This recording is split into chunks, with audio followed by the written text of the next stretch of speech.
on the escalator again. Leave it alone. What? Comics. What are you? I'm Batman. TV and movies. Wrestling. Music. We are just getting started! Finally, a podcast about things you actually care about, hosted by a couple of guys who actually care about those things too. What? Did we just become best friends? Yep. Maybe a little too much. Yes, that's awesome. The talented one, Chris Machete. That no-talent ass clown became famous. And Brenton, you know, that guy from your other favorite podcast. I liked it. I was good at it. So grab onto the handrail and don't let go.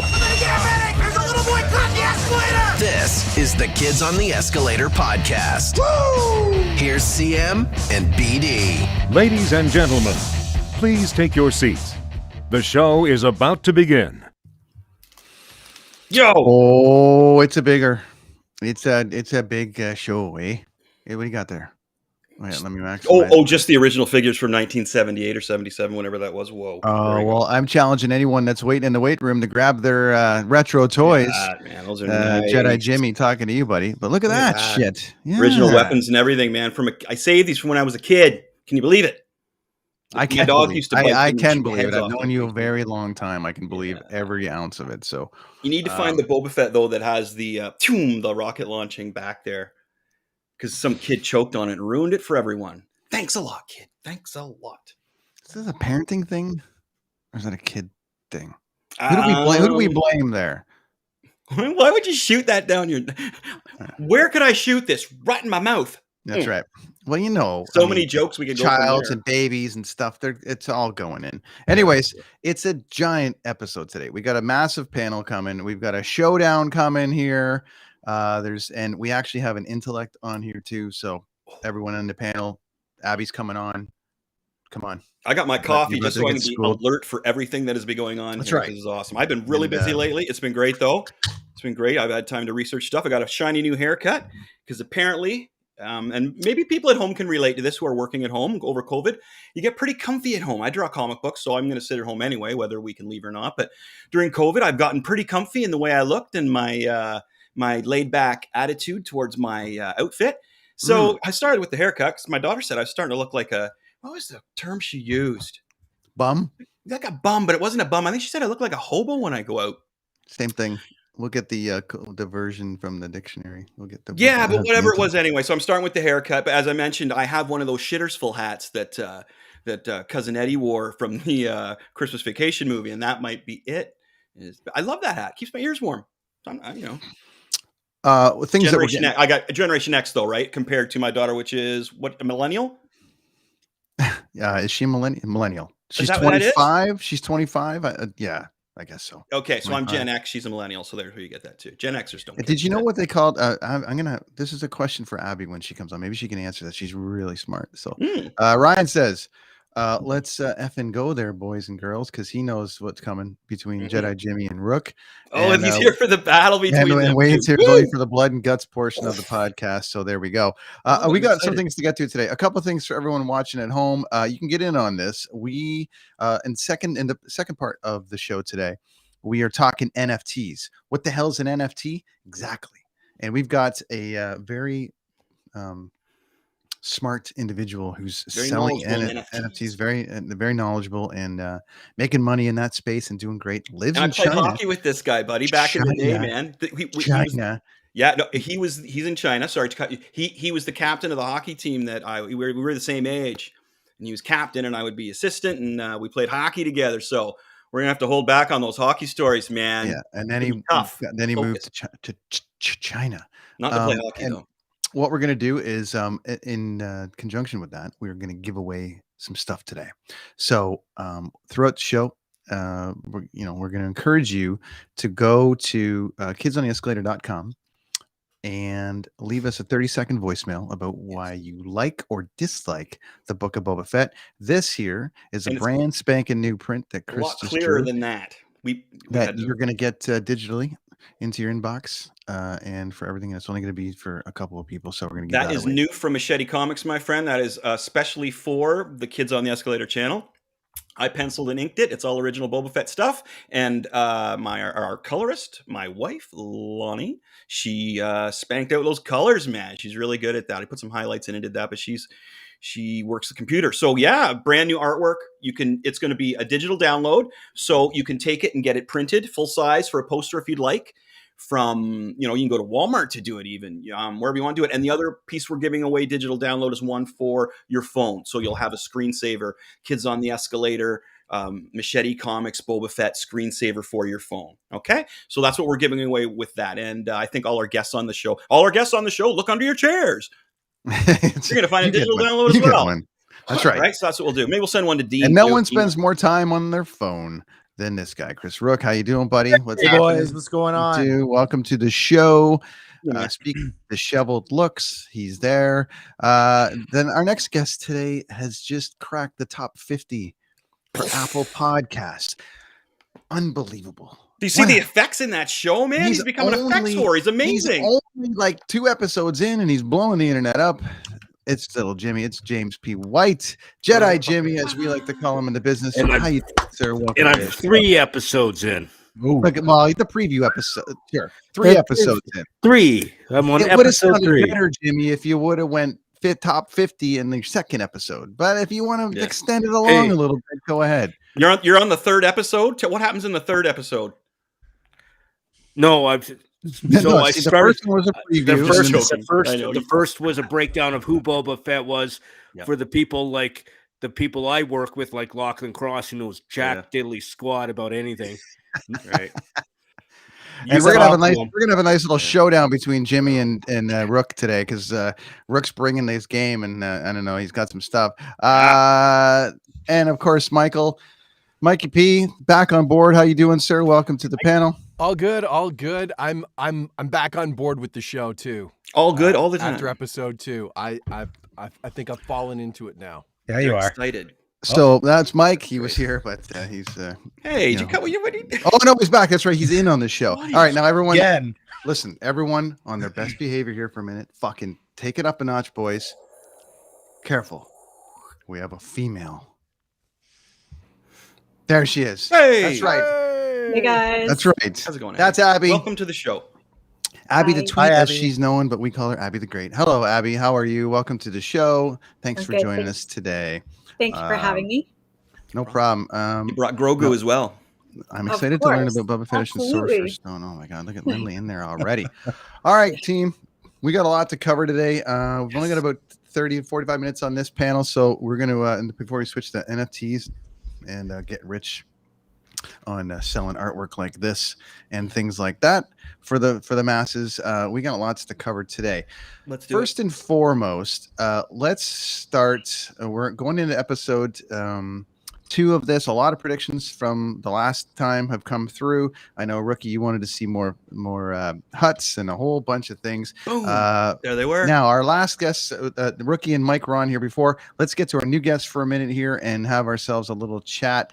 First and foremost, Jedi Jimmy. Yay. Your quick little breakdown of and your thoughts of episode 2 and how you're feeling about it.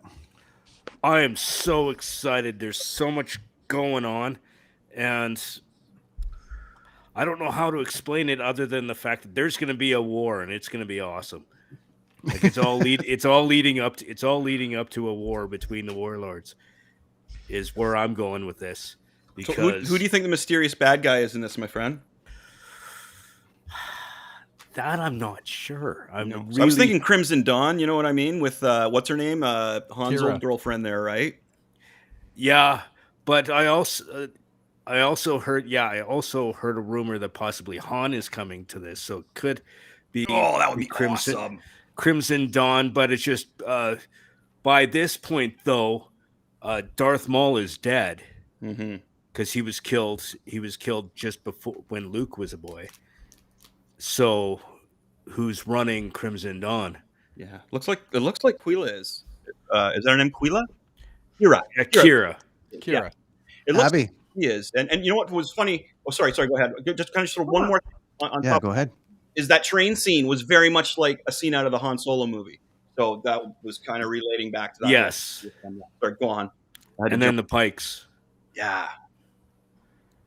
All right, Abby. So listen, Abby, what was this article that you read and it completely destroyed this show, and you were almost out, and now you're back in and excited about it? Well, I was never officially out. I just was waiting. I was gonna give it a bit more time just to see how the pieces came together. Because after the first episode, I read a review in the San Francisco SF8, I guess, and it just completely roasted every single element of the show.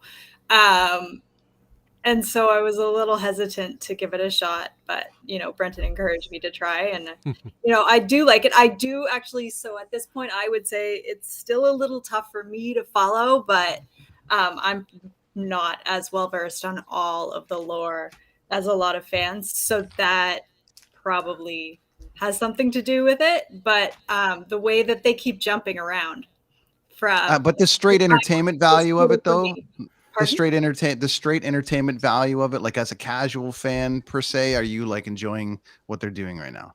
Well, I'm not. So I'm a different kind of person. I really love a storyline, and right now I'm having trouble following this particular storyline. And so I'm gonna like listening to you guys and your theories and everything. Like even just hearing Jimmy talk about how he thinks it's gonna come down to a battle of the warlords, I'm like, okay, that helps me here.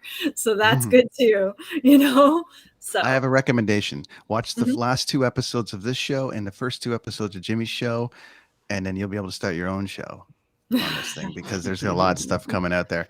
All right, Michael, how we doing, buddy? Mike, thoughts? I like I said, I'm back on board. I was last week, Abby, you missed it. I kept getting knocked off for some reason because I was. So Chris, what do you think of the show so far? Bring him back in. I can't step on Mikey's toes. Come on. bring the guy back in. Thanks, Rooke. Mike, what was that? I forgot that. Oh, yeah. There was some button got hit there. He who controls the button. I'm back on board. I'm really digging how they've.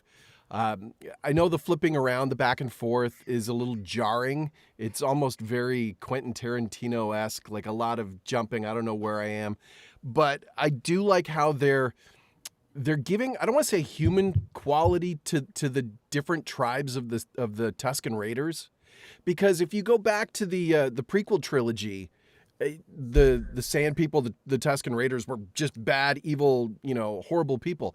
But in that second episode, you really get a sense, and they even mention it, that they're not all warrior tribes. So the tribes across the dunes, it's different factions, and you get a sort of like a human sense, and that's what I love, that connection between Boba Fett and how he's sort of connecting with these people that we've always known in the Star Wars universe as bad people, but you're seeing like a good quality, good side to it. Love the train sequence. That was so. I was thinking Rogue One right away, and I'm on board with the Kira. That would be the big.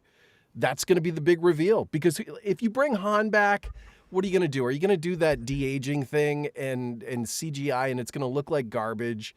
I'd sooner go with Kira. Disney hire the guy that did the online deepfake after the end of season 2 of Mandalorian? I didn't hear that. I didn't hear that. But I think this happened. They actually, I guess they did it and they aired it, and then somebody like within a week had done their own deepfake online, and I guess it was better. And I think that they actually gave that guy a job. Yeah, I heard that too. They full out hired him for Lucasfilm. Yeah. Wow. So maybe, they are planning on doing deep fake faces. Maybe that's the idea going forward, like with Mandalorian season 3, maybe, and with using Han Solo in the future. Speaking of deep fake, Chris Rooke, Hi guys. what do you think, bud? I first would like to address the online slander of my reviews.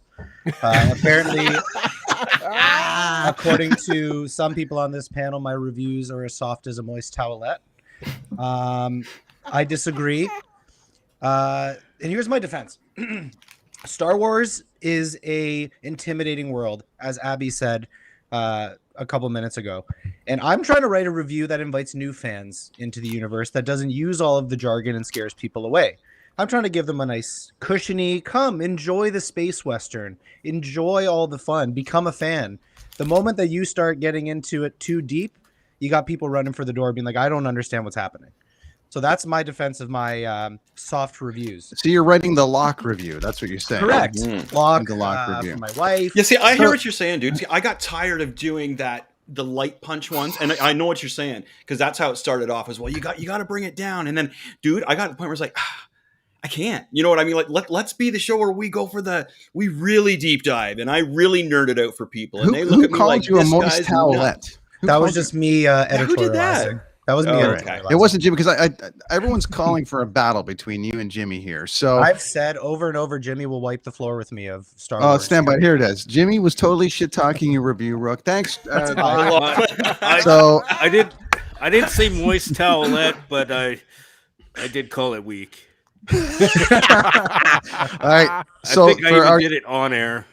To all of Edmonton? No. Yeah. Or all the 10 people that listen to our show. Well, more than 10 people listen to your show because you cracked the top 50, there. buddy. So there you go. Apple's I don't know if you cracked the top 50 in Regina. I mean the locker room, our radio show. Oh, okay. Locke, thanks for listening, buddy. You're going to learn something today, I think. He's already gone. He's already 10 Bud Lights deep. He's out of here. Okay, so we open up. We're going to go through these kind of a little bit quick as best we can here, but we kind of open up into here with the assassin, and there's our working out pigs in the background that are svelte now and looking good. I thought that was Steve Carell for a minute. It's like, that's right. Okay, so best way to go about this, we'll do 30 seconds each to a minute if we can on what we thought of this opening scene. Abby, why don't you go ahead? Because you had something about Fennec. You had something about Fennec. Yeah, well, yeah. I mean, the Fennec Shan bit. I didn't know if we were going to get to that now or later, but she's not developed enough for me yet. Sorry, 1 minute. What is that? Oh, is that skip the dishes or what is it? No, it's don't worry about it. It's somebody being ridiculous. So anyway, we lost Rooke. He's coming out. Back. Jimmy, he ruined him. Anyways, I know. All right, opening scene. We got this assassin. We've got the Rancor down below, possibly. The whole trickery in there. I thought it was really funny when they tricked them and all the rest of it. So, what'd you think here, Abby, on this? Honestly, I thought I was going to talk to Fennec Shan, but I'm like a little bit thrown because that was a pretty aggressive, like somebody lost their keys, I guess. I don't know. Sorry. I'm like out of it. I'm not even sorry. We'll move. That's okay. Stand by. Welcome back we'll to go. Fennec Shan. Chris, she's a great character. Chris, she's a great take the charge, buddy. There you go. So what are we talking about here? The beginning? The opening scene here, yeah. Yeah, the opening scene. So I like the way that they're moving it right along there. You see, we're getting, if you do watch the show and you're familiar with it, you know how how it's going to end with the Tusken Raiders. He is going to be accepted because, spoiler alert, well, he already has been at the end of the second episode, but we know it's going to end that way because of what we've seen from The Mandalorian. The other part where we're kind of caught up, where now he's fighting, the mayor's getting involved and he's got these guards that have come. And now he's just on a wild goose chase, right? Trying to find everybody's playing with Boba Fett right now.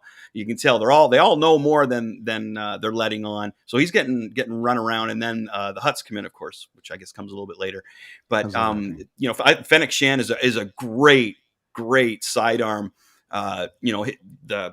She's basically his muscle, which is awesome because she's got so many tricks up her sleeve, which is great to have around. I think personally, you gotta have somebody like that. But she's a bit of a plot device right now, don't you think? Sorry. Well, I know much more information about her, right? From the comics, from episode before, yeah. But no, I'd love to hear your point of view on it too, as well, for someone who hasn't seen it that much. Yeah. Well, it's not my turn, but I was anyway. No, but for sure, you're very polite. We appreciate that. Go ahead, Jimmy. Well, the whole thing with them dropping it into the Sarlacc pit, or not the Sarlacc, not the pit with the Rancor, the Rancor. Sorry, I'm mixing up my aliens. I was praying for there to be one in there. I was hoping that they brought another one after Return of the Jedi, but I was also relieved that they didn't at the same time, just because, of that nerd factor of, so many people would have thought, okay, this guy's going to die. And I was kind of hoping for it. But I really loved that whole bit of dropping him in. I think all of us nostalgically, we were like, oh, there's another Rancor down there. But you never know, I thought maybe a baby one was going to come out. They love to throw little baby things in there stuff, right? Because remember in Bad Batch, they mentioned they brought in Moochie, but that was way before even the previous Rancor. Did you notice that the rock, when they panned out, there was a rock on the ground? And I'm pretty sure that was a rock that Luke threw. Yeah, pretty rad. Rookie, you're the first that's got to jump because you got to go do some production stuff. What'd you think there, bud? I thought that it was very telling to show us how soft the Nightwind are, because they go into this. They don't talk. They never talk, and then he just drops into the pit, and in 30 seconds, he's like, "All right, I'll tell you what you want to know." So I think that was very telling about how soft they are. Speaking of staying on my soft train, and I'm going to say this, since I called the Hutts, the series is long, and I don't think that. I think we're going to see a Rancor at some point. There you go, cool. Michael. I love the attention to detail. I think just visually, they've designed this series to be as seamless between Return of the Jedi and the show. So I loved The Rock. I noticed The Rock. I was kind of actually hoping for the Rancor's handler to show up at some point, like maybe him being locked away in there after the whole he's all thin and buff like the guards, like the Gamorrean guards are. Yeah, they've been working out. Yeah, but same with Rooke. I thought the Nightwind, that's cliche. It's like, well, I'm not going to talk. Well, we're going to drop you into the old Rancor pit. You don't think that people would have heard that Luke demoed the Rancor? Like, just, I don't know. It was cool. It's always that fear of the unknown, I guess, huh? Yeah. But I did love the introduction of the mayor and him being what's the species, Chris? I call it Hammerhead. Elorians. The Elorians, yeah. I love the way they talk out of the side of their mouth. I didn't figure that out for years. Yeah, it's the Jean Chrétien. That's what it is. That's great. I like that. I like that they go into here. They assassinate the guard. They assassinate him, and they say it wasn't him that actually ordered the hit, and they don't. He worked outside of the Hutt law and all the rest of it, which I thought was kind of cool. They whacked him. Abby, as a casual in this scenario, when they take him out and then they introduce the Hutt, the Hutts kind of come out here and go around. Are you is it getting cool for you at this point? Because you've already got one episode in, and then you come into the second one, and now we're getting into some of these other characters. Like, how are you feeling at this point watching the show? Honestly, like, full disclosure with the Hutts, Jabba was my least favorite character from the first 3 films. So you see the Hutts and you just kind of get that feeling, Gangsters are back. Yeah. He's drying the sweat off him with a little mouse or something. And then it's funny because I've watched it a few times. The mouse bites him and he drops it. Like, the little detail of the animation too is pretty rad. But he's like, looks like he's dabbing himself with this little mouse, right? Then, There's still a lot of hating online for the CGI Hutts, though. Not big fans of them. I thought these look better than what they did in the sort of revised in the special edition. Mm-hmm. When he was editions. in Tatooine in the whatchamacallit. So he goes from here. He's got to go back into get a bit of repair. Obviously, got to get back in. He loves his back to tank. The back to tank. Go back in the back to tank. Float tank. Yeah. So this is when I'm wondering if they're going to do this for the whole series. I'm hoping they do, because I find it's a really great way to pull these flashbacks in. Yeah. Well, I guess until he gets full powered again. I think he's supposed to be sitting in there for a few days, right? But he's not. He's going in and out of it. Maybe he should be staying in there. Yeah, but I love this flashback stuff. And it is really cool. Yeah, it takes them here with the Tuskens, and I think, Mike, you touched on it here. The Tuskens are showing some personality. That there's different tribes and they're all working. They're all kind of different in their own kind of way, which I thought was really, really a nice touch, and put a bit of a humane aspect on him. Very, very cool. So proving to your theory, some are vaxxed and some aren't.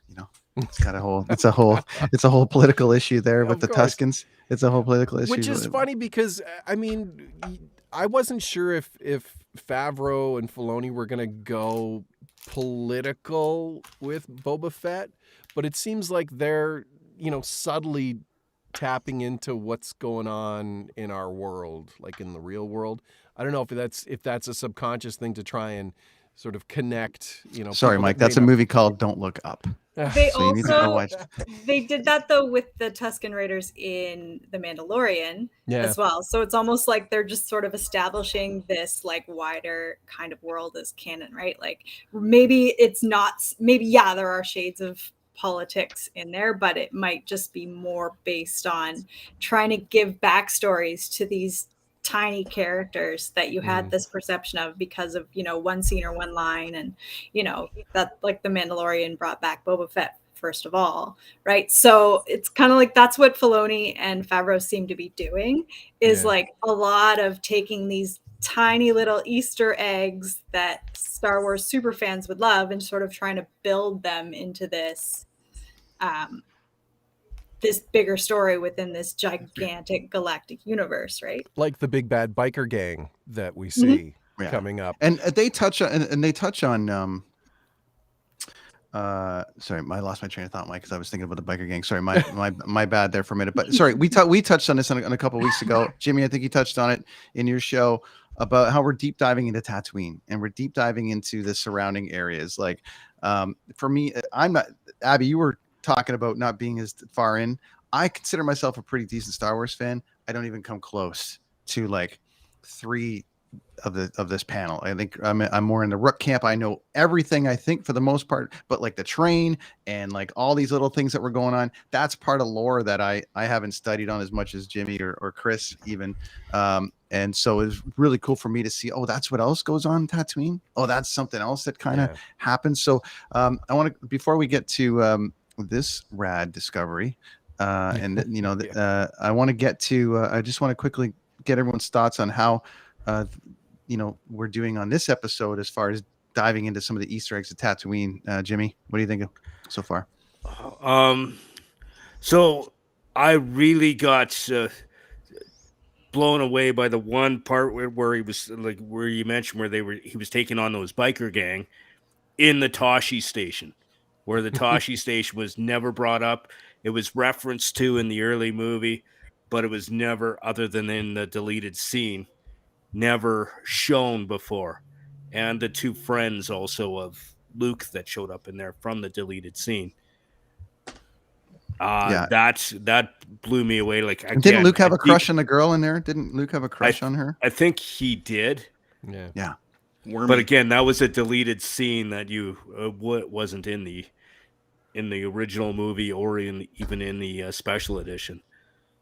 Yeah, I love that. I love that little stuff. That little Easter egg stuff is great on that. So yeah, I one of my big requests here is that they just spend the whole movie on Tatooine, or the whole series on Tatooine, just discovering this planet. It's totally right. A funny side note in the comic book is that when Darth Vader's pissed off, how you just got, you go for a swim or you lift some weights. He goes down to Tatooine and takes out like a whole nest of the Raiders, the Tusken Raiders. And it's all over the comic books. It's known that when he's pissed, even the stormtroopers joke about it in some of the books. It's like, he's gonna where is he? He's down at Tatooine letting some steam off. He's pretty pissed off. They don't say it like that, but that's what they're saying. He's still got his mummy issues. I know. It's pretty wild, man. He just goes down there and just guts them. I would have been cool. I'd like to see a Darth Vader movie the comic book's amazing. The other stuff they're showing, but yeah, he's my hero. Sorry, sticking with after the Hutts, we move into this Wookiee that has come up, and everyone was, did a collective when he showed up. So first thoughts on the Wookiee, and then Chris, you've got a little dive on it. Yeah, with those pictures, so make sure you hang on to those. Yeah, we'll do that for sure. Rookie, how long you got, bud, before you got to jump? Like 15 minutes. Okay, so anyways, you wanted to see more Hutts. What do you think about seeing a new Wookiee? Love it. He's like a Wookiee on steroids, and he looks so mean. But like he's gonna get his ass kicked. I think he's gonna pose a threat maybe in the middle of the episode, but at the end, full strength Boba Fett's going to fire some knee cannons and do away with him. I'm not worried. Let's just say I'm not worried. Abby, what are you thinking on this Wookiee?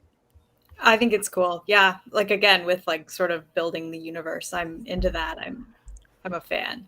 So just adding more of the Wookiees and everything. I know they've added like a handful in the last I don't know how many years, but yeah. This one's a pretty badass assassin, though, eh, Jimmy? This one. Oh, he looks awesome. He looks awesome. I'm looking forward to seeing him and Boba Fett duke it out, especially with Boba Fett and his gaffy stick that he, that's coming out, and pulling out the gaffy stick that he built. Yeah, which is cool. Chris, what's your deep dive here, my friend? On the okay, so you show the first one with Boba Fett there. Okay, stand by. You could. Oh, sorry, was you talking to me? Yep. Yeah. Okay. Sorry. Oh, not that one. Where to go? Where to go? Where to go? There it goes. Okay, so there's the very first appearance. This is back 2015 in Darth Vader #1. And the cool thing about this comic book is right now you could possibly find it for like $2. It's worth $50. People won't know that. So this is a little bit of investors' information. There's the very first appearance of him. Look who he's hanging out with. He's hanging out with Boba Fett. Coincidence? I don't think so. At this point in time, Darth Vader has gone to Jabba the Hutt. And he is hiring. He wants Jabba to give him 2 of his best assassins. So he gives him Black K there, the big Wookiee, and he gives him Boba Fett. So Darth Vader sends the Wookiee on one mission and sends Boba Fett on the other. The Boba Fett mission is to go find Luke Skywalker, and he does. Fantastic. And now on the other hand, Black K gets in this scrap later on with Obi-Wan, which is just phenomenal.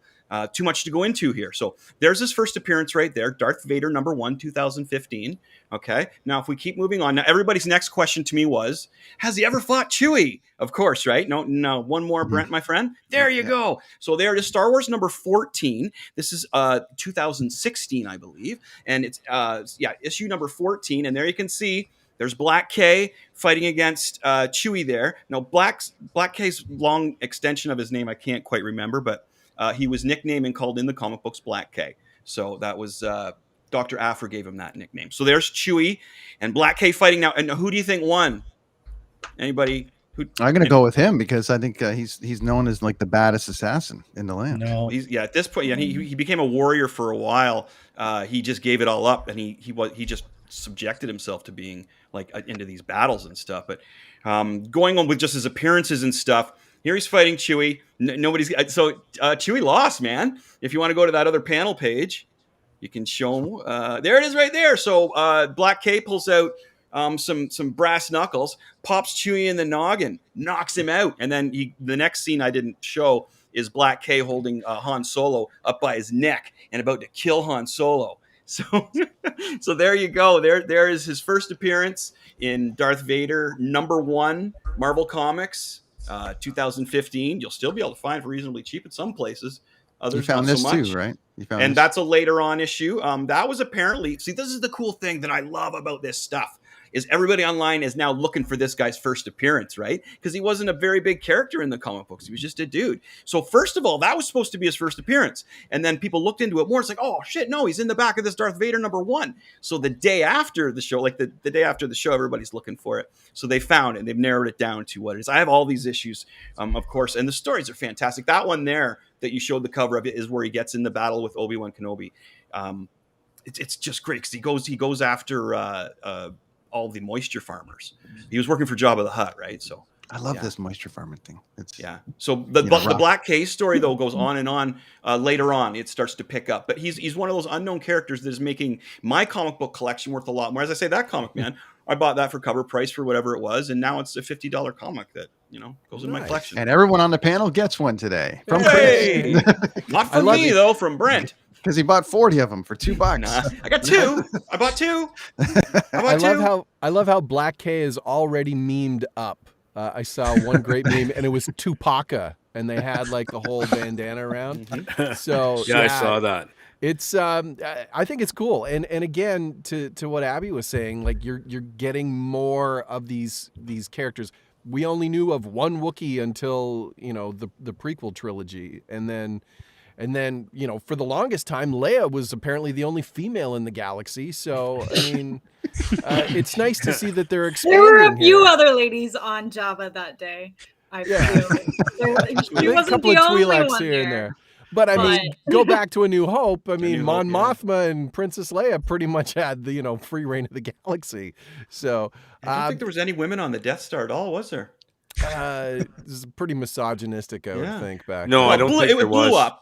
It was blew up. the It was good. No, there was Masters no- Golf Club of space stations. It's true. I mean, they did refer to there being millions of people on that Death Star, so there had to have been some women and families. Possibly. Had to be down below. Possibly. You know what's funny? 'Cause I was thinking This about is that all, today. honestly, most of my Star Wars lore knowledge comes from The Mandalorian. Cool. Sorry. What a great series! What a great series to get your knowledge from. I think that's a really good one. Now, Chris, just a quick bit, to jump off that deep dive. Does Black K sort of redeem himself? Because I know he was ousted by the Wookiee clan for being. He's a badass. scoundrel, buddy. He's still a scoundrel. He got picked. So Suicide Squad in DC. There's kind of a Suicide Squad in the bounty hunters realm, where Dr. Aphra went out and got like 4 bounty hunters who are just the scoundrels of the universe, and he was one of them. Just to give you an example. But yeah, nobody. He's still but him and Boba Fett were working for Jabba the Hutt together, right? Okay. And now, so that's the evil eye there is pretty neat. That's it was kind of like that thing. Like, man, we were always going to fight. We knew it, right? Like the two biggest guards for Jabba. It's like we knew we were going to scrap, so it's coming. So that should be a really epic battle, actually. They'll probably build that one up pretty good. Do you think that Boba and him will actually be fighting each other, or will they work together? I think they're going to build up to it, because as I was saying, like they might even do some history showing them like buddy up on a team kind of thing, like because they used to work together, right? That's what they did off the beginning. They were Jabba's two henchmen there, the big guys that went out and did all the work for him. So you imagine there was a little competition between them. So maybe they'll go and do some flashbacks on that next after they get through the and you can see the look that he gives. You can see the look. That's what I'm saying, right? Like there's that tension there. And if you have read the other comic books, you kind of know it's like, oh man, wow. They're kind of like, haven't seen you in a long time. He's like, well, yeah, now I'm running the place. Whereas Black T's like, nah, I don't think so, man. I don't think so. We're still on the same level here. I might be a little above you. And Boba's like, no, you're not. No, so we go from there into obviously the flashback stuff, and then we get into him training, training comedy, right? the comedy Police stuff, Academy. which I thought was great. This was the light end of it. Where they're basically teaching him how to, drive the speeders and all that stuff, which leads to, the big dance scene. What's going on here? I still want to see what's under that mask. Anyways, there's like. He gives them approval, and then they go and they take the train. So again, for me, I'm looking at this going, God, who knew this train was running through Tatooine and all the rest of it. And I know there's a backstory to the assassins that were inside the train, and then they go, and then he takes them out and everything. But what did we think of this whole bit here? Whether fan or not, what did we think of the training? The train attack, and just sort of like that approach afterwards, saying that if you're going to come through here, you got to pay a toll, and he takes care of the Tuskens. I thought it was a really nice touch on that side of it. So let's go general thought. Abby, what'd you think of that whole sequence of events? I mean, yeah, that was a really cool scene. The train is like, it kind of plays on the whole Western vibe that obviously Tatooine has that natural vibe to make a space Western, obviously, because it's a sand planet. So anytime any of these stories that you're putting on Tatooine, these stories you're telling on Tatooine, you have the opportunity to turn them into this like rollicking Western. And so having a runaway train kind of thing in this one too, it was a nice homage, because they do a bit of those homages, and it was a very exciting scene. Michael, you got to jump. What do you think about that thing? And then I guess it takes it into really from there. He goes on an LSD trip, and then and carves a stick, and then we end. So, well, I'll let you take it from this into the LSD trip, and then you got to go. I loved how they did this, and again, to what Abby's saying, like it's the old Western stagecoach type deal. And again, it's the continuing redemption of Boba Fett as he sort of discovered after being in the pit of the Sarlacc and realizing, what have I done with my life?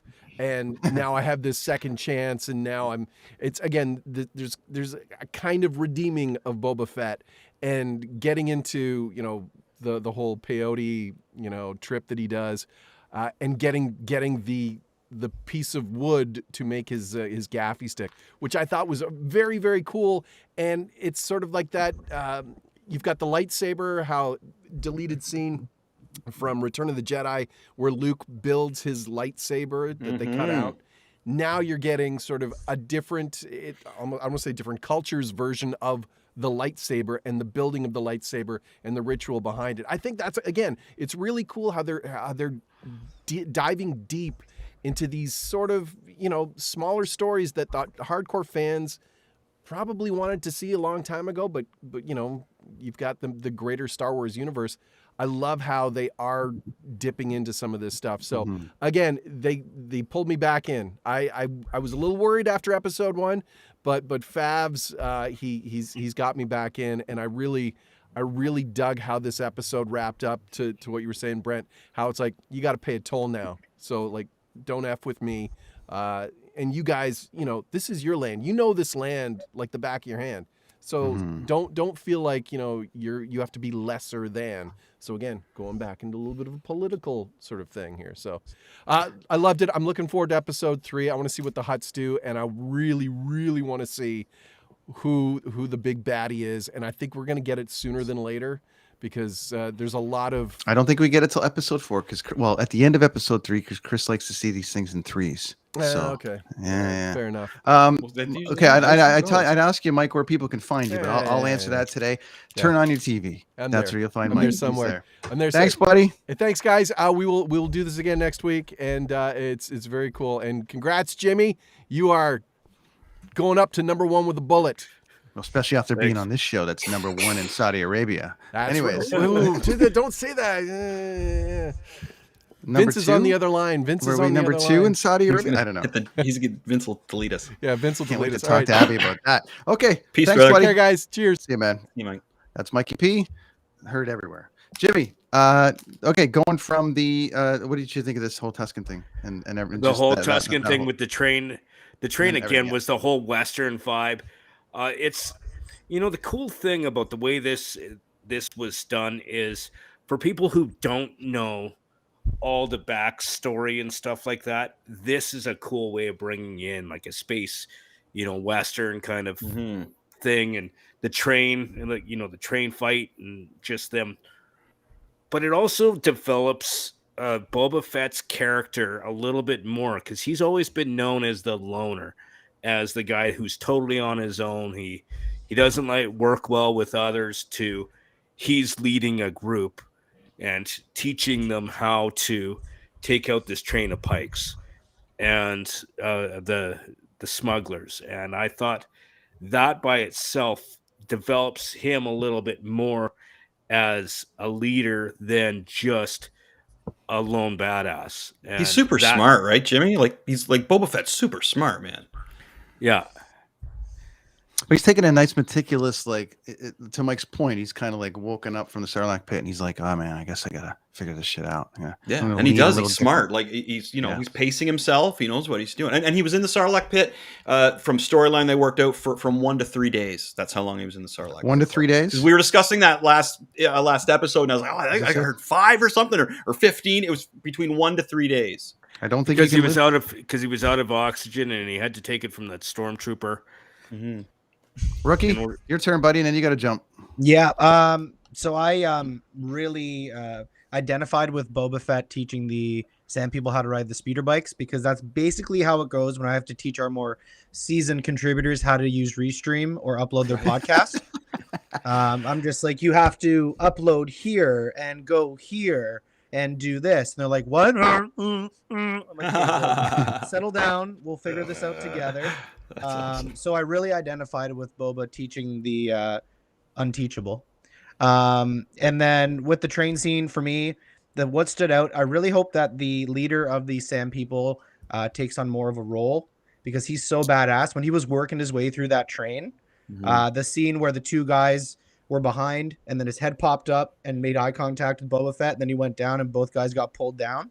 Yeah. Like, he's just, to me, he's the surprise of the series so far, because he's a badass. So I don't know if he's going to join, if he's going to have another appearance maybe down the line in one of the current scenes, not the flashbacks, and maybe come to Boba's aid, perhaps. I don't know.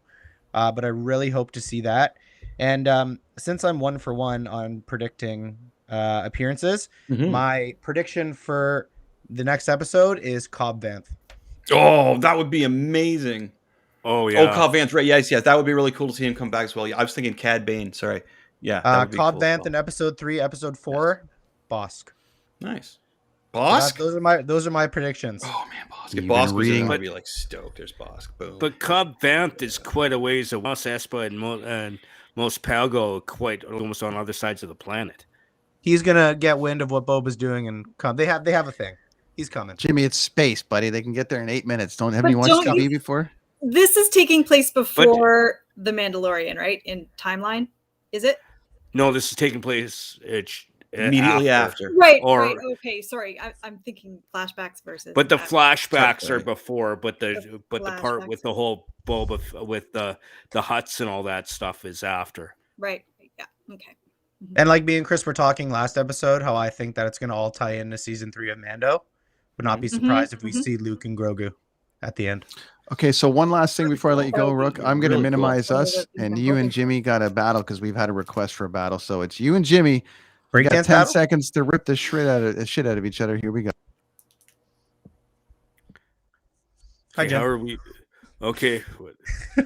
Give it to me. Dude, all I was saying was it felt like, especially there, it was just like when reading your bit there it was a play-by-play. I felt it was like no explanation as to what really who was what or what was who or anything. It was like any like. So it was an episode review. What's that? So it was an episode review.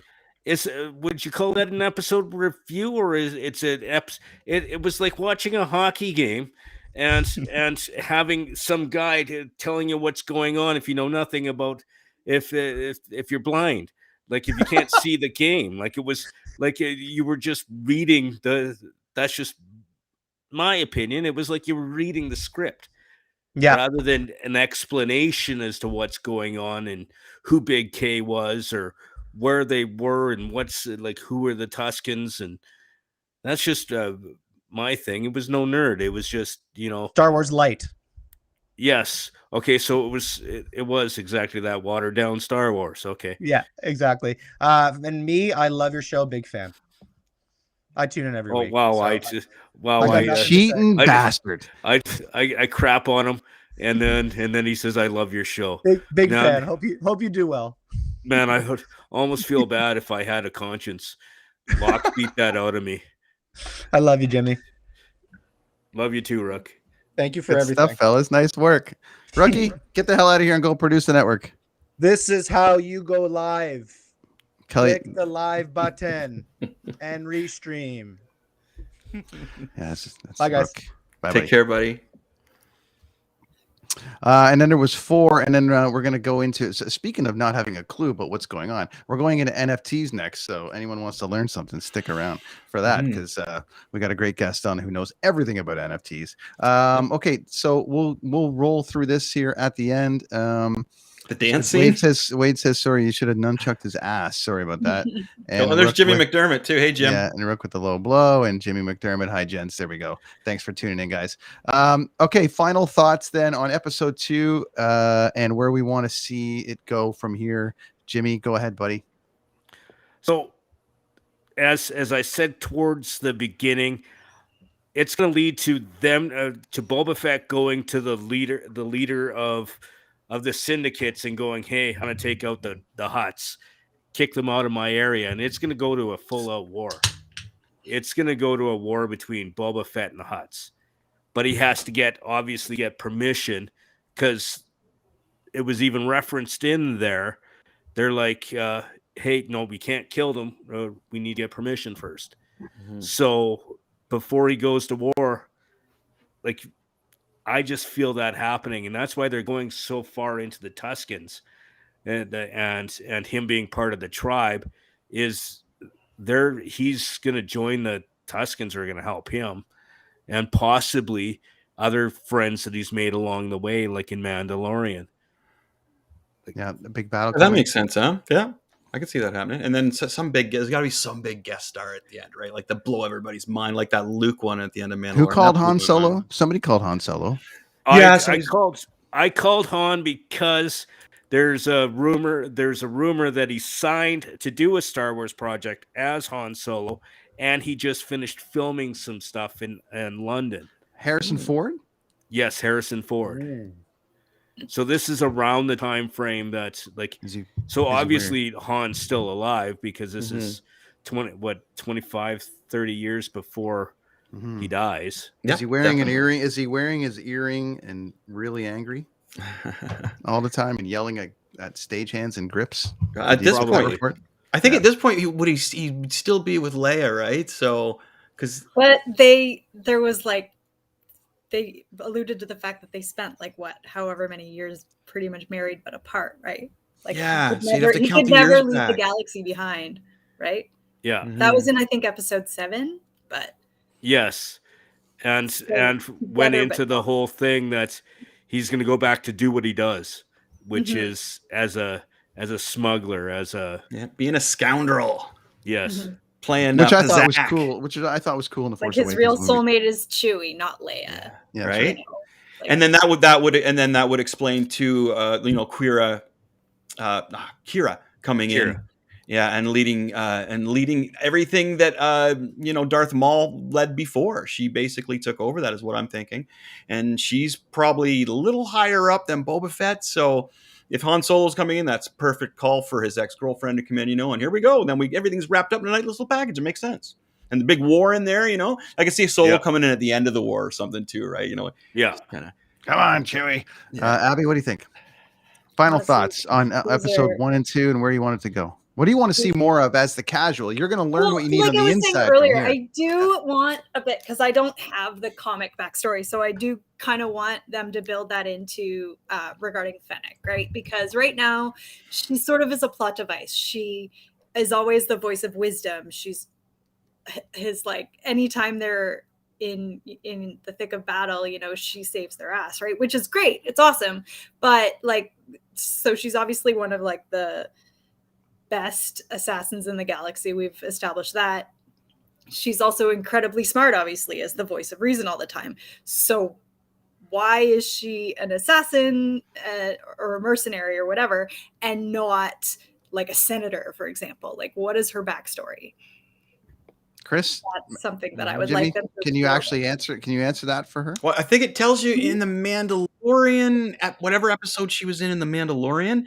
I don't know how much background it gives about her. She was hired. I can't remember. The guild were after her because she was a well-known assassin, and she had killed all these people in all these different star systems.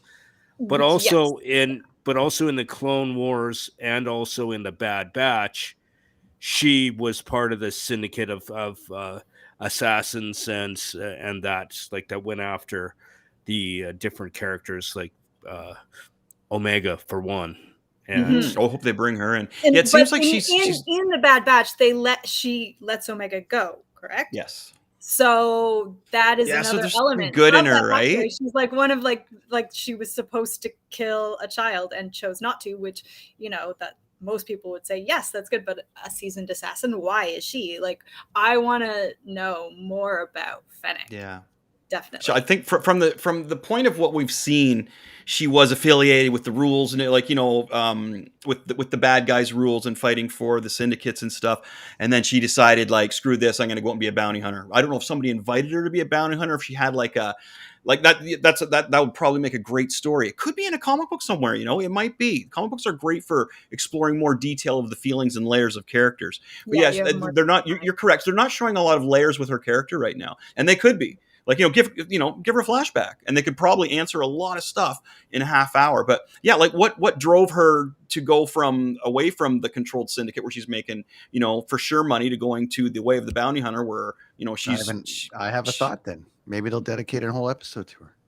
Maybe the next one will be all about her, and that'll set up even just like some lines of dialogue where she refers to her past. I'm happy with that too, just to give us something. Like, I'm reading rumblings that a little bit more that about she's going to turn. I don't know.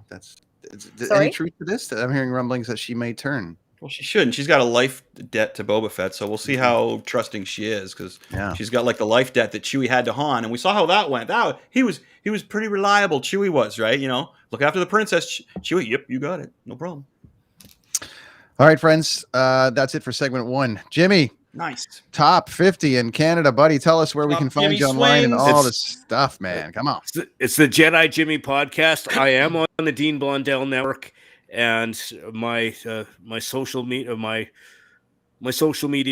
Twitter is JP White at 957, the same as my Instagram, and my Facebook is James P. White. Beautiful. Awesome, buddy. Thanks for coming this on, week. Jimmy. It's good to see you, my friend. It was good seeing you and talking to you. Really great. Congrats on the new show, and come back anytime, buddy. brother. Anytime. Thank you, Abby, our friend. Hello. Tell us a story. Where can people find you online? You can find me online at Abby the Tweet on Twitter. You can find my articles on deanblundell.com. And yeah, that's pretty much it. Yeah, you wrote a great article a couple weeks ago there. Awesome stuff. And she just helped me edit one of mine, and it did real well. So thanks for that. Nice. Really appreciate it. Thanks for coming on, Abby. Welcome Thanks back. for having me. Anytime. And Awesome. and just let us know how you like the show, and stick around. So great stuff. And you're gonna get one of these fancy. For coming on the show today. Oh, we forgot to tell everybody that. Yeah, you're gonna get one of these. You said that earlier, actually. You mentioned okay. The graphic looks way better than that. It's not blurry. Trust me. It's good. Yeah, I don't know. That's the one. No, but you don't want to. You don't want to put it up there, like, because as I say, like, you don't want to put the crisp graphic up there. Somebody might take a shot of it and steal it really easily. Exactly. No, so, I get this is a very special piece of artwork, only for and through Kids on the Escalator. So that's awesome. Thanks, Abby. Thanks, guys. Have a great night. You too. Fun stuff, man. All right. Very patiently, our next guest, Matt, waiting in the waiting room all the way from China. How are you, sir? What's happening? Former line mates? Hey? Yeah, man. We grew up playing hockey together, man. The tic-tac-toe line. Yes. It was awesome, dude. Yeah. What we do is we dump the puck in. Matt was the center and always the captain. I was on the right wing. We had a dude named Gord Foster. Wow, what do we call Gord? Phoebe, on the left wing. And he was a big bruiser guy, right? So if somebody would dump the puck in, Gordy'd go in there and goon the guy, pop the puck over to me, who would be sitting over in the other corner, sneaky little dude, right out in front to Matt, tic-tac-toe in the net. We used to do that too, like right off the beginning of games. It'd be like, bam, bam. All the time. I scored 5 goals on Rolly the goalie in Simcoe. Yes. Rolly Melanson? Right. No, we played against... No, what's his name, Matt? His full name? Melanson, wasn't it? No, Rolly Melanson. Like Rolly Melanson. Yeah. Was that his name? Wasn't that him? Rolly the goalie. Yeah, and was it Rob Blake also on the Simcoe team? Yeah, there are some pretty heavy dudes on those teams. Yeah. Matt, my dad is sitting at right home, and my folks are watching right now, and he knows these people, and he's screaming the guys' names, right? Because they were all car dealers on the Simcoe teams. My dad used to hang out and chat with them all the time, and they used to kick our ass, like 11-1 and stuff like that. That was our gauge of whether we were getting better. Little did we know they had future NHL players on this team. But that's how we gauge her. So, we only got beat 7-2 tonight. Oh, hey, guys, high five. Not bad, not bad. Hey, Matt, and then we play Norwich and take out all our aggressions on those boys. That's right. Tilsonburg, and Simcoe were the boys to beat. That's for sure. Okay, Absolutely. Brent, sorry, dude. I'm just checking out of the way. I'm checking some artwork there, which is great. And from Tilsonburg to China, what part of China, sir? I'm in a city called Chengdu, which is actually it's central China, but they call it the West. It's actually borders on Tibet in the mountains there. We're basically right at the foothills of the Himalayas. There's many, 7,000 meter peaks in Sichuan, in western Sichuan. So we're right out there. But this city is the 4th largest in China. It's a major hub. Actually, it's one of the most modern cities in the world. Everything from I came here in 2000, and it was only like 2 ring roads. Now it's 5 ring roads, and it's all new subway, 2 new international airports, all new infrastructure. Like, it's incredible, the growth that happened here over 20 years. It's amazing. It's an amazing part of the world. My wife's from southern China, so we're right. Okay. She's right on the Vietnamese border. So we've been over a few times from Nanning, like flew to Beijing Right. and then flew to Nanning, and then it's like a 2-hour drive from there. So it's even the smallest of towns are just bustling with activity and also tech and all the rest of it. So it's quite a place. Absolutely, yeah. I think Quite a my place. garden where I live has more people than my hometown, Oh, Ingersoll. Man, I'll keep the garden. You don't want to go back to Ingersoll. Yeah, So there's Jimmy McDermott is. Did you see that, Jim McDermott? Yeah, Jimmy. What's up, buddy? Yeah, Matt that's the there he slap is. Matt the slap shot. See that? So Chris and I were talking last week about a couple of things. I think this NFT space is fascinating, and for somebody like Chris, especially, I think artists are starting to benefit. I know a lot of bands and musicians are putting NFTs out. Our Lady Peace just did their whole new record on NFT, and then it'll go to them first. NFT purchases first, and then it'll go their way. A great way for artists to make money finally. From the standpoint of like the artist can control revenue streams and all the rest of it. However, I'm not sure anyone understands what the hell they are. No. So Matt, as simplistic and as dumbed down as possible, Matt knows how to talk with is an NFT. Pretend you're talking to hockey players. What the hell is an NFT? Non-fungible token. Actually, it is whatever you want to make it. Basically, that's kind of like what I like about the space. You can make your own rules. There are no rules. You can make your NFT anything you'd like it to be. Like, for example, just take Chris's download that he's offering today to users. He could definitely NFT that. He could put it on any one of the number of NFT sales platforms, including my own, by the way, short plug, metacraft.pro. And he could list it there on 3 different chains, the Binance chain, Polygon chain, or actually one right there in Toronto in Canada, the Metis DAO. That's a very active community of NFT and crypto enthusiasts. So that would be ideal actually for Chris or other artists like Chris to put their NFTs on that platform or that chain for sale. So basically, you could take Chris's Boba Fett digital imagery. He could offer it as an NFT on one of the sales platforms. Somebody can actually take this thing and like Chris could say, buy this art. It's only available to the one person who buys it, which is not different than going to say an art gallery or a comic book store if Chris printed it out and left it down there. But this is a digital token, right? This is a digital copy of his drawing. Yeah. Right. But what he could do with it these days, it's not enough just to offer the artwork. Of course, it should start with great artwork, which Chris obviously can do. There's a lot of garbage out there, though, like tons and tons and tons of like just, crappy art. But there's also some gorgeous stuff and I like to focus on starting with beautiful artwork first and then going to, these days you need to add utility to your NFT. So for example, you need to add something real world or something useful to the user or the buyer of Chris's NFT. Like, for example, maybe they get maybe for buying that particular NFT, Chris adds in there that they can receive something in the physical world, for example.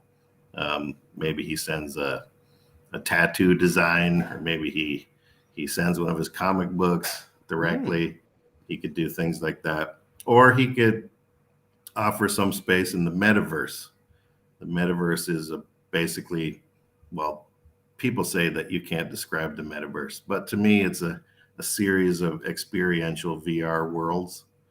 And Chris could, for example, in the metaverse I'm building, we have a concert hall for musicians. My younger son is a what the hell are NFTs? Yeah, that's right. My son is in a band in China, in a teen idol band. So we built him a concert hall for his avatar, and using a mocap suit and a facial tracking software, he can actually perform as his avatar in real time, and his fans can enter the venue in real time as their avatars, and they can actually communicate via chat or even via voice inside that virtual world. So it gives opportunity for musicians to contact their fans in times of COVID, for example. You couldn't, maybe now you can, but you couldn't have concerts because you can have large gatherings. And I think that's one of the things that perhaps drove the virtual worlds into the mainstream. Well, maybe not mainstream yet. Not enough people have the full VR headsets. So no, there's other ways to do it. Though. You can have a PC build where people can just access it using the keyboard. So there's different ways to tackle it. The premise of like, so you were talking about offering something else. So Our Lady, I'm just going to go back to Our Lady Peace for an example. They put out artwork, so you buy the artwork, which was substantially expensive, but then it came with a record. So it sounds, it's almost like it's a new method of let's say the new thing in the 90s when it was like every album comes with a bonus track, or every album comes with a hidden track, or every album comes with like every 10th CD comes with this, or every something comes with this. And I want to ask about, because Chris had a Patreon going for a while, and some of us, I've had a thing called say Buy Me a Coffee, where it's like for these subscription things where it's like, hey, $5 a month gets you this, or $5 a month gets you this, which in essence sounds like it's almost like a digital version of what you're trying to do here, but it's not really traded with cash, right? You trade NFTs with cryptocurrency, correct? Is that how it works? Like you can't just go put $10 in off of like swipe your bank card and all of a sudden you own NFT. You actually have to open a crypto account and then buy it through Ethereum or something like that. Am I correct in that thinking? There are, so it depends on the platform and what currencies, they offer you to purchase NFTs with. There's certainly, yes, most is done in crypto, in ETH, for example, or BNB, or some of the common crypto coins out there. But there are also, fiat currency on-ramps for purchasing, digital goods and NFTs. So that's all totally possible. I know in our upcoming NFT, my son has a gamified NFT drop coming up based on the Aztec world.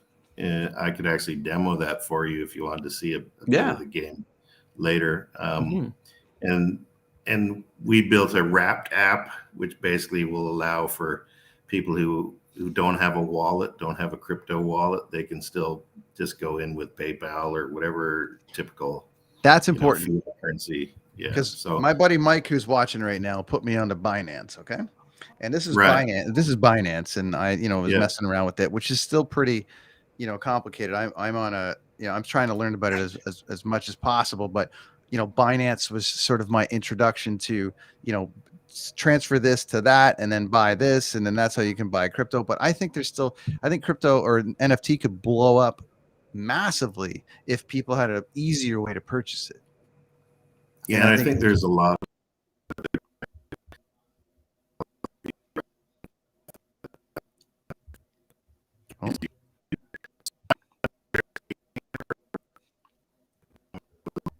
Oh, we're losing Matt a bit there. Oh no. He's pretty far away. I think it's that China. I'll just do that. Lost you for a sec. Bring him back in when it comes through. So I think what in your particular case, Chris, it's funny because I the instant this NFT thing came out, I was instantly thinking about you because I'm like, geez, your artwork is so specific, especially with you. You do such what do you call it? You commission pieces. Yeah, specific pieces for people. But then you've got hey, this is Batman battling the Emperor from Star Wars, and I just drew it, and it's only available for the next 10 minutes or next 24 hours or something, and it's on an NFT or something, and I am seeing artists get like 40, 50 grand per piece, or like through like equivalency of things, and it's an unbelievable space, and I know it's really great for artists. I think we're getting Matt back here. Okay, good. Well, we could give away our song. There he is, buddy. Oh, there we go. We lost you, man. Am I back? You're back, buddy. We lost you after hockey, so could you start over? Yeah, someone must have been listening in and didn't want us to spread the. That's right. Yeah, so sorry about that. okay, am I allowed to? I was about to demo the NFT. Go ahead and demo. game. If you can share your screen, go ahead, man. By all means. All right. Okay, I'm going to do that. Hopefully it'll work. I'm not sure what the back end of Restream allows us to do. Screen But you did send me this. Your son did this, yeah? Yeah, look at that. Wow. Let me see. Oh, here we are. Okay, I'm going to share this. And here we go. Okay. Can you see that? I can see that, yeah. Yeah. Can you hear the music? Kinda. Turn it up a little bit on your end, but yeah. Yeah. All right. So this is his upcoming NFT drop for a generative art series of NFTs, and basically he's he's coded so that the computer can generate a series of Aztec themed warriors, and they have different levels of attributes, which makes them more collectible. Some are rare, some are super rare, some are common type thing. So he's come up with a game that in the old Aztec society, the slaves, they could become free by, in fact, they were encouraged to try to escape. And this is kind of following that real world situation in history. Wow. So I'm just going to click start, and you can choose your slave. I'll choose the guy here. And here you are here. So you only have like 10 minutes. Can you see this? Yeah. Yep. So you only have like 10 minutes to escape. It might be jumpy because it's over the streaming, right? It's very smooth for me. But you have to, this is a game where you have to avoid the guards. So it's a stealth game.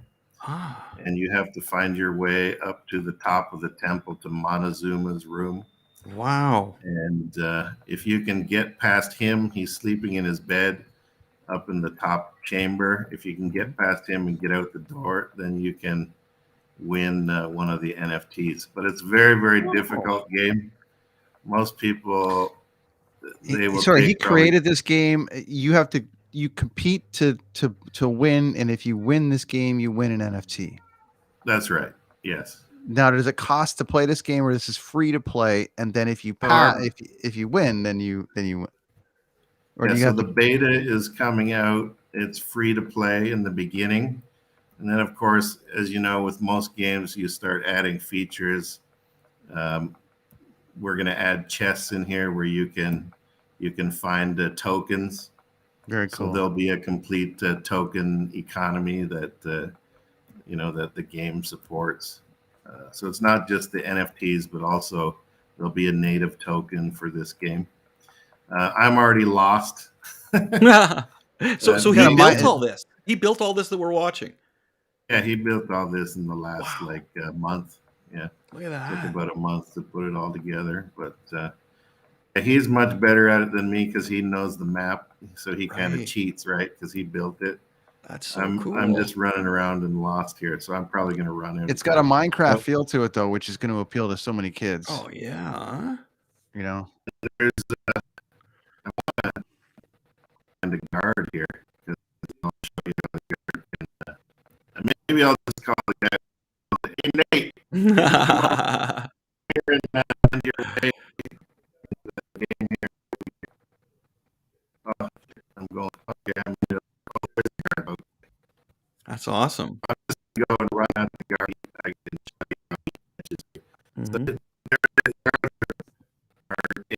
he's going to turn around and see me.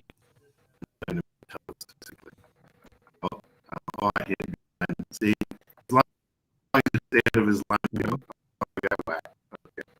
Bye-bye. Wow. So That's great. Good job, Nate. Good job, buddy. That was really cool, man. Very cool. Yeah. So that's a Let me cool just, thing. While I'm sharing screen here, I might as well. I lost you actually. Yeah, I lost. Yeah, you can screen. We're again. back. We're back now. Yeah, go ahead. I just got to pull up the. Okay. Okay. So what do you see now?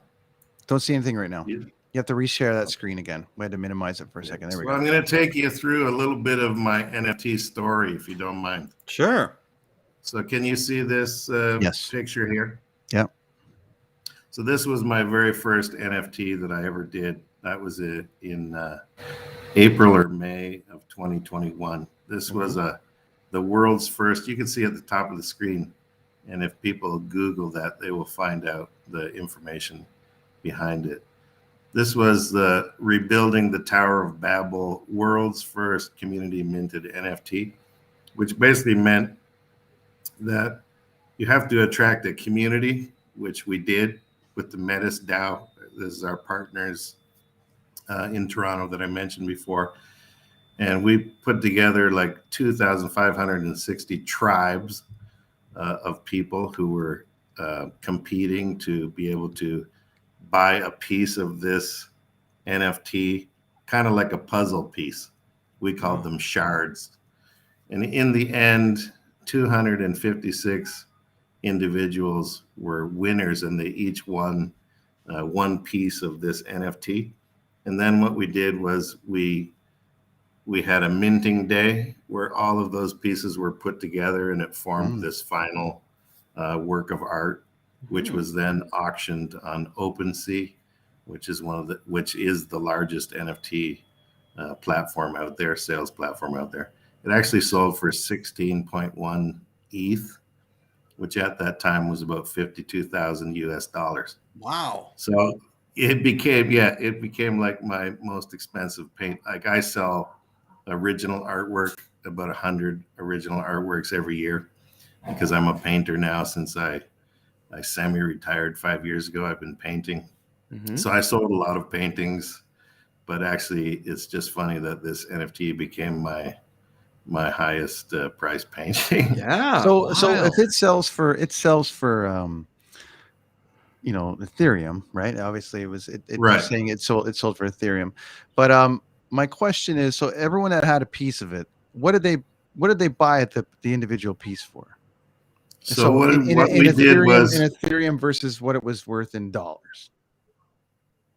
Well, what we did was, I'm not sure if I caught all of the question there, but what we did was they shared, the users who participated in this, we shared 70% of the proceeds of the auction back to those users.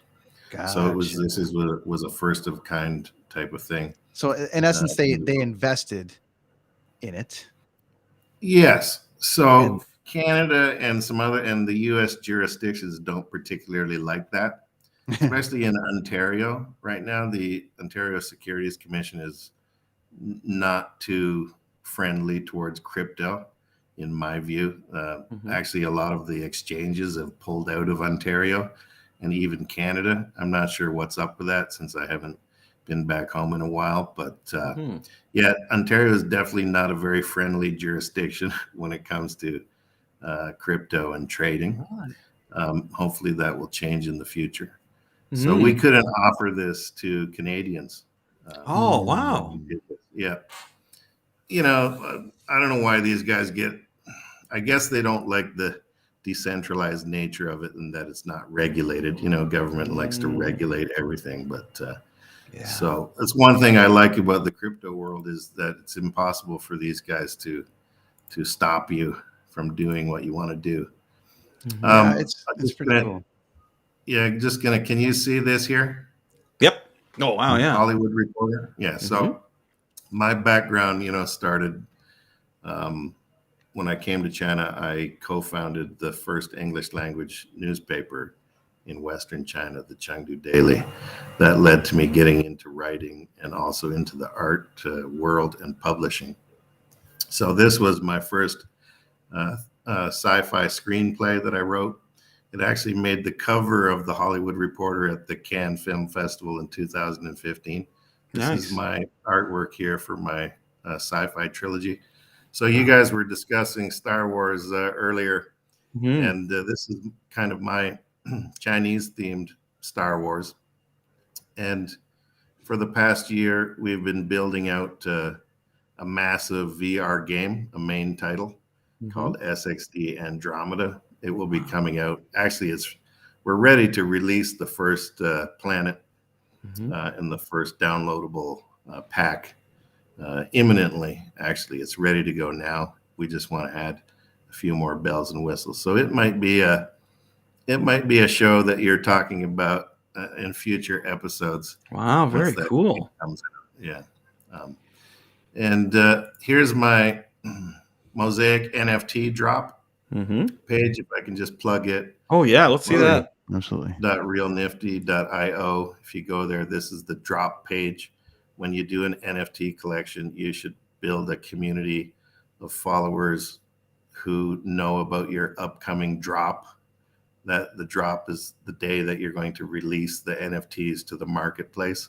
And people like to get in on them, in the first instance. Right. So this one here is I actually painted 1,250 small mosaic paintings. These are some of them here. You can see flashing across the screen. He painted them digitally or painted them physically? Physically, yeah. So my NFT drop is a physical digital. So they say phygital. Okay. And then I also introduced the metaverse concept to the drop as well, where people who buy, I'll scroll down to the bottom of the page. People who buy the NFTs in my drop, they'll actually get a placement in my metaverse gallery. Nice. Which is, can you see that here on the Yeah. screen now? Oh yeah. So, and actually, it's funny. Those physical pieces are only 3 by 3 centimeters.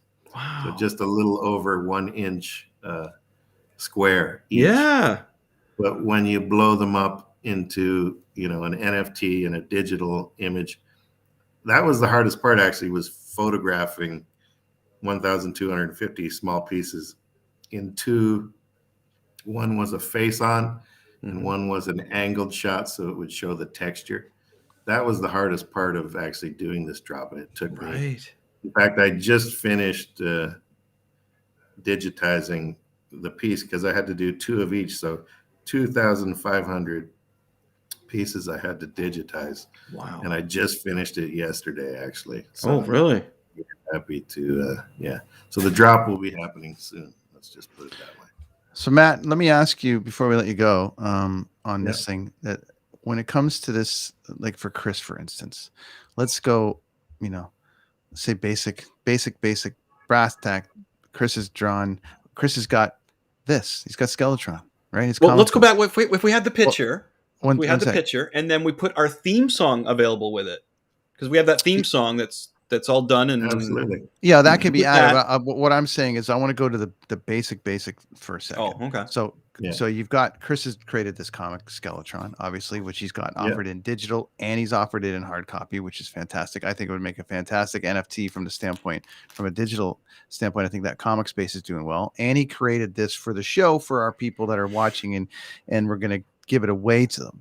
But you're like, so what do you say to Chris individually, Machete Comics, if you want to take that Boba Fett, say you remove the kids on the escalator from it for a minute and you put that logo on it, or at the very least you remove it and it's just the Boba Fett with Machete Comics logo in there or something like that.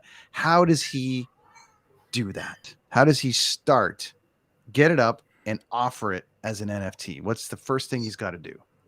Okay, so if I'm Chris, I offer the complete comic book as an NFT.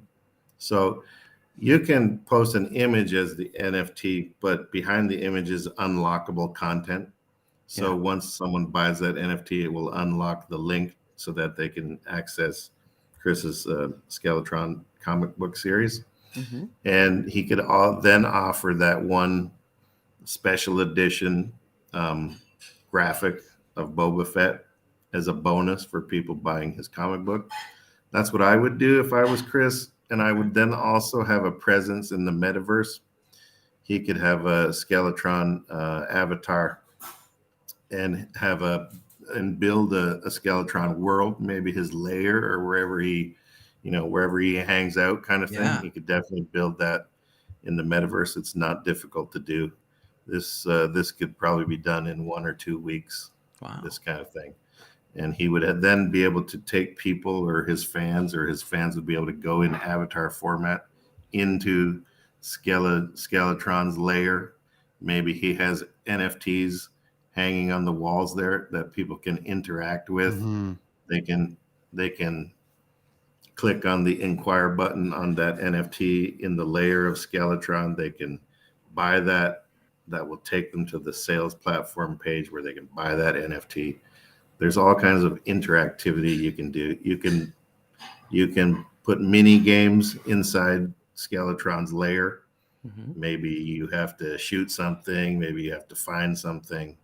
All kinds of small little gamification tricks that you can do in the VR worlds. Just like you saw the game that I showed you for Nate's NFT. Yeah. Mm-hmm. So there's all kinds of possibilities and Chris is the music, his music lessons. He could NFT his music lessons. You could perform your music lessons in VR format, whether you want to you can actually just show your videos from YouTube inside the VR environment if you want on a screen, or you can actually do that as an avatar. And you could. Wow. So he could take, for instance, he could take all the copies he sold and he's got all the addresses from the people, and he can take issue 2 and then issue 3 and then issue 4, and he's got hundreds of followers or thousands of followers or whatever it's going to be that have invested in this particular hard copy of what it is, and then he says all of a sudden issue 5 is only available in NFT. Oh, right, and it's and that's one of those things where you could build that universe. Would you suggest that, Matt? Is that what I'm asking as a dumb question. Could he do that, and then anyone who purchases that as an NFT form would get a physical hard copy, but you'd have to invest in that 5th episode that's only available in this format? Is that an option for him? Absolutely.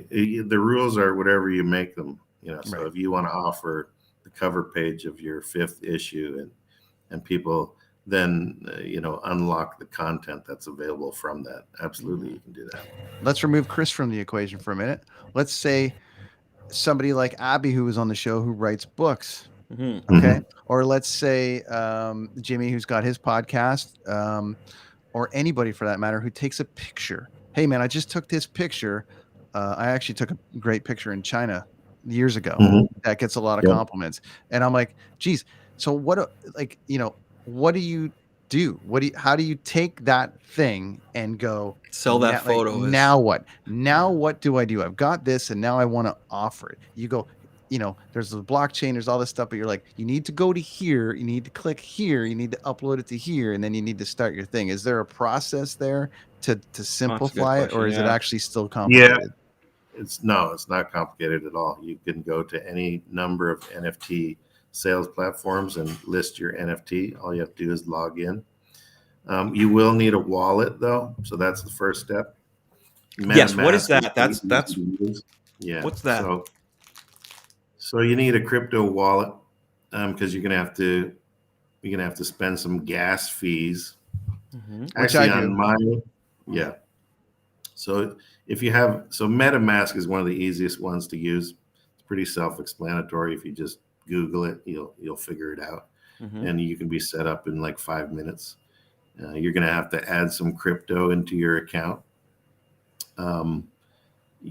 You can do that in a number of different ways. You can get people to send you some if you want, Mm-hmm. wallet to wallet. That's the easiest way. It's just in China we have WeChat, but there you have like Mhm. WhatsApp and other. Just send your buddy a message and say, "Hey, I got a new wallet. Send me some crypto. Here's some cash." Yeah. Or if you're Nice, sitting okay. at the bar, you can do the same thing. That's easy. My to buddy get. Mike helped me with it the other day. Hey, Mike, if you're watching, but yeah, I'm on a program called ShakePay, which is basically just crypto and Ethereum, and I shake it every day, and it gives me a little bit of crypto and Ethereum, depending on what I want to do. I have to take money from my bank account, deposit it in there, So there's all that back end shit that has to happen. So you put like $500 in, and then it works like an email transfer. I put it in there, and then I can use it to pretend to like buy stock, Chris. I can use it to like buy a little bit of crypto every day. I can buy a little bit of Ethereum every day. I think that's where I get lost. So well, that's the thing that I think confuses people and eliminates people. So I was at that point, and then my buddy Mike was like, "Hey, check out Binance." So Binance was basically a wallet, like it's basically a program that allows you to buy more than crypto and Ethereum. And to your point, Matt, it allows you to buy all these different, NFTs and stuff through there. But the only way you can actually, I don't think it's the only way, but one of the ways that it has to happen is I have to be able to transfer crypto and Ethereum from this ShakePay app, and I have to transfer it over to Binance in order to buy this kind of stuff. So it's a little confusing to the average person like myself who's still learning. That's why I want to dumb it down, where it's like, yes, you need to go here. You need to connect your bank account, and then you deposit money, and then you start buying. But somebody like Chris who wants to upload, that's a different thing too. The best way is just to talk to a buddy who's done it, because there's so many different ways to do it. There's so many different wallets. There's a guy right there. Yeah, there's just tons. So yeah, you can definitely. And he's on Chinese time, and you're not, Chris. You're still awake and rocking, so you'll learn a lot. Yeah. No problem. Take 5 minutes to get it set up. No problem at all. And where do you list it? You should, of course, list it on my own minting platform. So explain that. Explain that. So you have a platform that people can sell NFTs on. Is that what that is? That's right. Yeah, Metacraft Pro. So if anybody goes to my socials, you'll see Metacraft Pro. You just go there, you log in. We have 3 different chains you can list your NFTs on. The Metis DAO chain is one of the most active ones on our platform because it has a 80,000 strong community, and they like to support projects on our chain. Also, you can list on Polygon, which is layer 2 of Ethereum. That's actually the cheapest one. It costs like less than $1 to mint an NFT there. Wow. And Binance, we have the Binance chain. Binance, I think, is around $1 or $2 to list an NFT right now. And because you have to pay a transaction fee, they call them gas fees. It's just basically the processing power that it takes to hash the blockchain and register whatever you're doing on the blockchain. Right. So that costs money to do that. So yeah, our platform is not as expensive as the ETH platform like OpenSea. Right. Their gas fees have just gone astronomical, like in sometimes over $100, $200, $300. Not every time, it just depends on the time that you do it. So I have listings on there as well. That's where I first got started. So I'm not putting them down. They're definitely the main player in the NFT space, but there's so many boutique shops. Like mine I consider a boutique shop. It's a specialty shop. And so you can be like a bigger player on a boutique platform. If you put a project on OpenSea, you're just a little fish in that huge ocean. It's very hard to get recognized. How many people are on yours? Or is that private? So we're doing actually thousands of transactions. And we just started like a month and a half ago. Nice. So it's busy it's extremely difficult to build one of these platforms. There are some off-the-shelf type of marketplaces that you can do, but to build your own, the debugging process for the code just takes forever.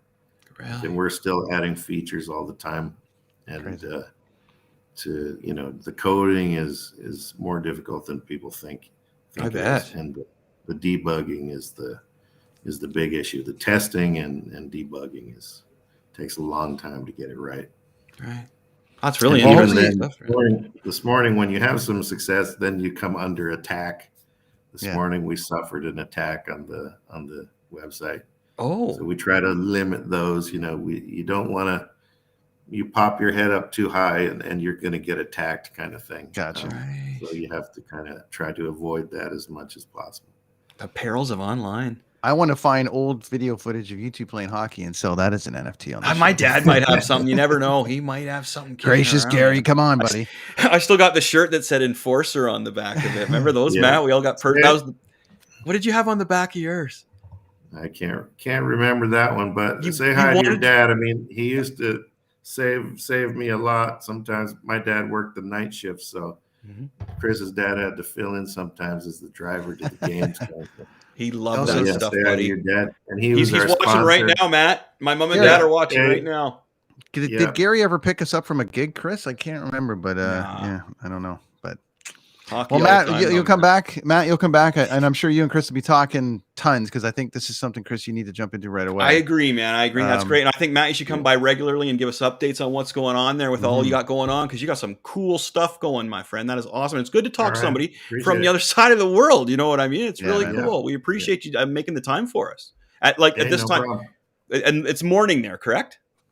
It's morning, yeah. So morning's not my greatest time. I hear you, buddy. I hear you. Man, you did a great job. Really, really Thanks, appreciate all the info. It's very important. Where can people find you online, Matt, as far as if they want to get some more information on your service? So they can go to metacraft.pro or they can go to my LinkedIn. I do a lot of business on LinkedIn, make a lot of connections there. Just look up. If you just Google Matt Vegh, you'll see my LinkedIn, my Facebook page for my artwork. On Twitter, it's just my name at Matt Vegh. So Awesome. yeah, it's all there. Actually, the best way is just Google Matt Vegh and you'll see all the links are on there. They'll show up. So listen, I appreciate you guys having me on. Enjoyed the discussion earlier on your show.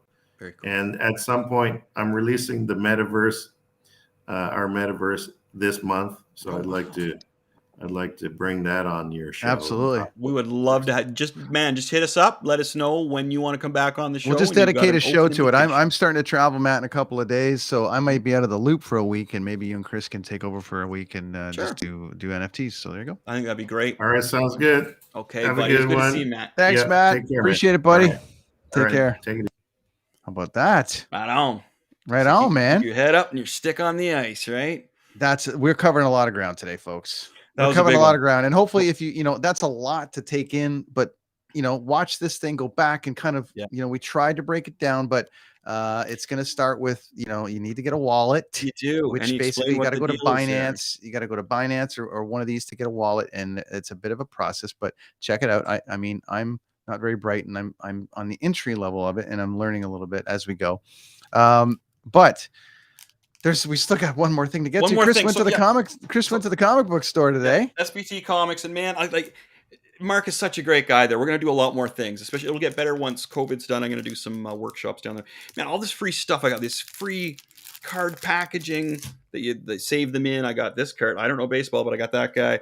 I got a Magic set of cards. I got some hockey cards here. Again, some baseball players. I don't know if we got any baseball fans out there. Of course. Help them out. Oh yeah, and of course I got a new mask with a dragon face on it.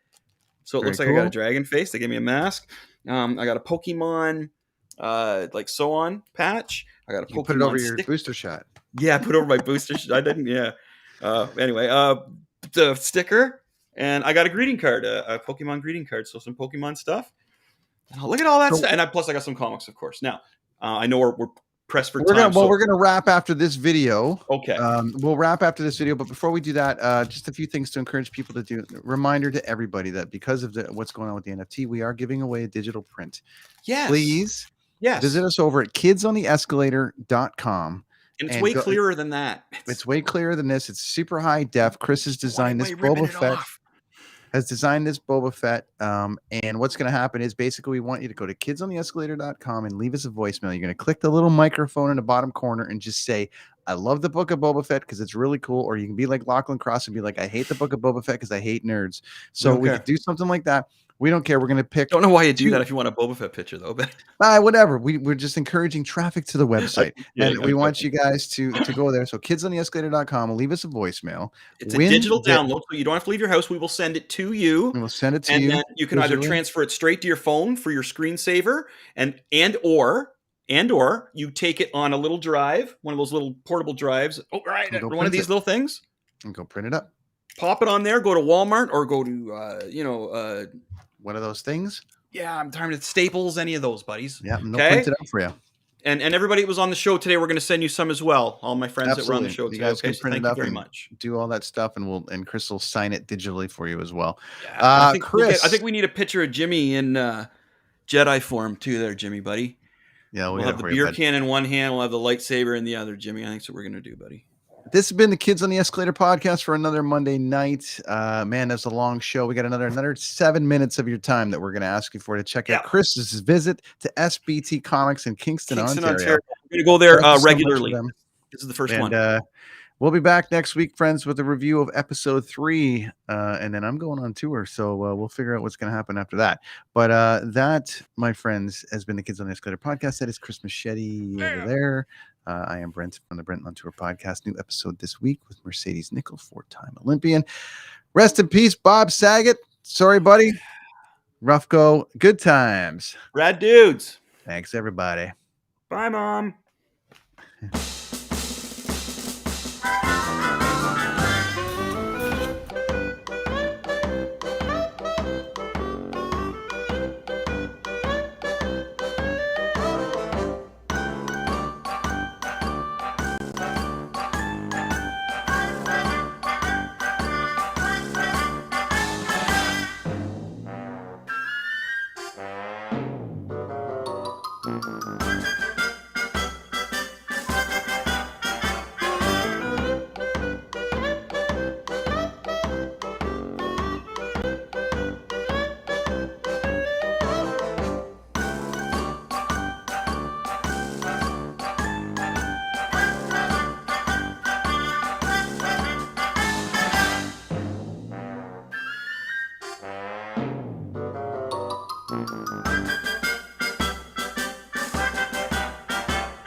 I remember buying that comic book as a child. Really? Yes. That's awesome. Sure. Can you show us? Oh, sure. Superman, nice. What year's that? This is 1958. Wow. Yep. Probably my sister bought it, but I grew up with that comic in my house. Nice. I came in a little later on the Daredevils there that are up there, but I got Daredevil #1 off the stands. Oh, did you really? And when I took it to my friends, Yeah? they couldn't believe that there was a blind hero. Yeah, it's interesting, isn't it? Yeah, it was, at the time, it was something. Yeah, I love the Silver Age. Silver Age is my favorite.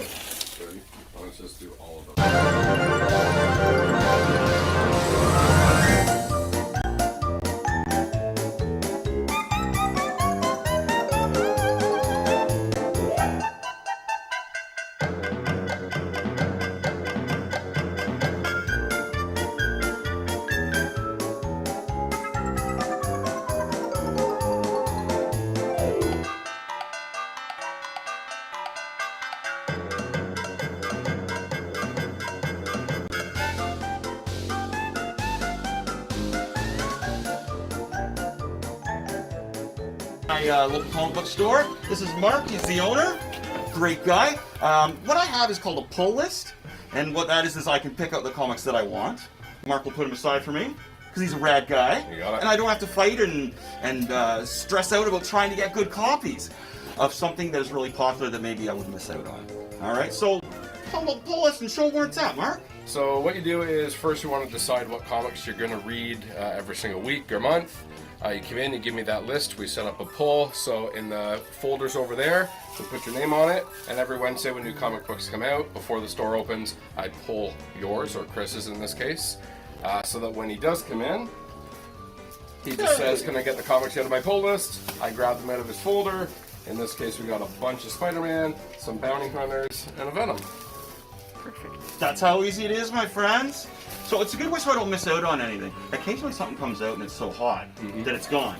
That's right. Now, speaking of hot comics, Boba Fett, as we know we're talking about on the show, has affected some comic books, hasn't it? The Book of Boba Fett. So we were talking about Black K, and I can't remember his last name.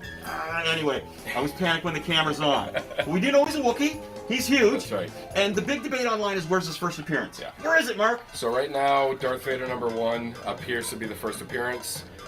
That could change as people do research. We talked about this before. Yeah. The female Thor, originally they thought her first appearance was in Mighty Thor #1. She got her own series, and it's pretty uncommon that somebody appears for the first time in their own series. Then a few years later, they determined that there was an Avengers where they went into the future, and there was actually a female Thor there, so that became her first appearance. So right now, it's Darth Vader #1. It's the hot book. Everybody's coming in and searching back issues. Yeah. We don't have any left. That's like the first Darth, because there's the first Darth Vader series, Soul series. Yes. Yeah, he's had a few. 2015? Yeah, it did start in 15. 15? Yeah. Whoa, number. That's my favorite number, 15, so that's how I got that one. All right. That's Mark. I'm Chris. This is, we're going to do this once a month. We're going to come down and check out the comic book store, have some rad stuff, huh? Awesome. There's always rad stuff here, folks. All right, Mark, thanks for everything, my friend. Thanks, buddy. Take care. Cheers.